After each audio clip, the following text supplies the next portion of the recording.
নমস্কার, কলকাতা টিভি ডিজিটালে আপনাদের স্বাগত। আমি ইন্দ্রাণী রয়েছে আপনাদের সঙ্গে। আরেকটি গুরুত্বপূর্ণ বিষয় আপনাদের জানাবো। মুখ্যমন্ত্রী শুভেন্দু অধিকারী তিনি বিজ্ঞপ্তি জারি করে বলেছেন, যারা ভিআইপি রয়েছেন, যারা নিরাপত্তা পান, তাদের নিরাপত্তার বিষয়টা কাটছাঁট করতে হবে। অর্থাৎ এই তালিকায় বেশ কয়েকজনের নাম রয়েছে, তাদের বেশ কিছু জনের নিরাপত্তা প্রত্যাহার করে নেওয়া হচ্ছে এবং বেশ কিছু জনের নিরাপত্তা কাটছাঁট করা হচ্ছে। অর্থাৎ যে ধরনের তারা নিরাপত্তা পেতেন বা যে নিরাপত্তা বলয় তাদেরকে ঘিরে থাকতো, সেটা কিন্তু আর থাকবে না। সেই তালিকায় রয়েছেন সাংসদ কল্যাণ বন্দ্যোপাধ্যায়, রাজ্যের প্রাক্তন মন্ত্রী অরূপ বিশ্বাস। অর্থাৎ তারা যে নিরাপত্তা পেতেন, সেই নিরাপত্তা কিন্তু তারা পাচ্ছেন না, তাদের সেই নিরাপত্তায় কাটছাঁট করে দেওয়া হচ্ছে।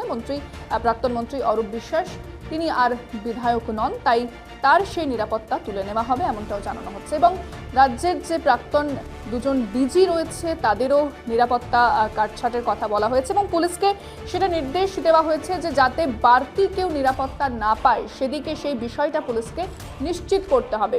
এবং ভিআইপিদের যে নিরাপত্তার ব্যবস্থা ছিল এর আগে, যদি সেটা পুনর্বিবেচনা করতে হবে। যদি তাদের প্রাণের ঝুঁকি থাকে, তাহলে সেক্ষেত্রে সেই নিরাপত্তা পুনর্বিবেচনা করতে হবে। ঝুঁকি না থাকলে সেক্ষেত্রেও কিন্তু বিবেচনা করতে হবে এবং সেই মতো নিরাপত্তা ব্যবস্থা সাজাতে হবে, যাদের কাউকে বাড়তি নিরাপত্তা বা প্রয়োজনের তুলনায় বেশি নিরাপত্তা দেওয়া যাবে না, এমনটাই মুখ্যমন্ত্রী শুভেন্দু অধিকারী পুলিশকে নির্দেশ দিয়েছেন, সেটা খতিয়ে দেখতে এবং সেই ব্যাপারটা নিশ্চিত করতে। কল্যাণ বন্দ্যোপাধ্যায় এবং অরূপ বিশ্বাস ছাড়াও এই তালিকায় রয়েছেন অবসরপ্রাপ্ত ডিজি মনোজ মালভিয়া এবং রাজীব কুমার।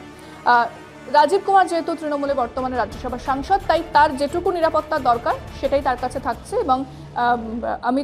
এবং বর্তমানে যে প্রাক্তন যিনি ডিজি মনোজ মালভিয়া, তার সেই সুরক্ষা থাকছে না, সেই নিরাপত্তা বলয় থাকছে না।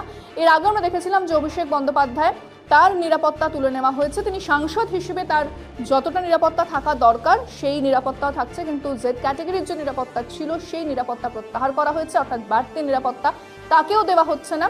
এবং এর ছাড়া আমরা যদি বলি যে সুব্রত বক্সি সহ যারা তৃণমূলের নেতা রয়েছে, যাদেরকে নিরাপত্তা দেওয়া হতো, তাদেরও নিরাপত্তা প্রত্যাহার করে নেওয়া হচ্ছে। অন্যদিকে সঞ্জয় বসু এবং যারা রাজনৈতিক উপদেষ্টা ছিল প্রশান্ত কিশোর দেশপাণ্ডে, তারও নিরাপত্তা একেবারেই প্রত্যাহার করে নেওয়া হচ্ছে। তাদেরকেও বাড়তি নিরাপত্তা দেওয়া হয়েছিল তৃণমূলের তরফ থেকে। তারা কোনো পদে নেই, তারা কোনো রকম কোনো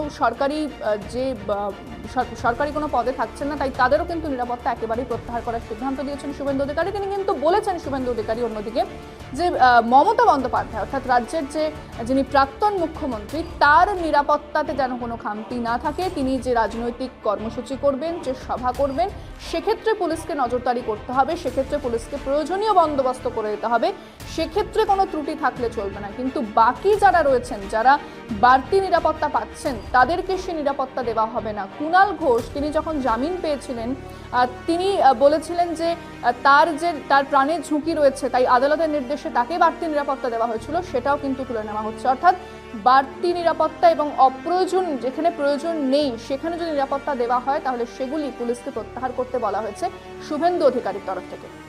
আজকের এই ভিডিও আমি এখানেই শেষ করছি। অন্যান্য খবরের জন্য নজর রাখতে হবে কলকাতা টিভি এবং কলকাতা টিভি ডিজিটালে। রাত দিন 7 দিন।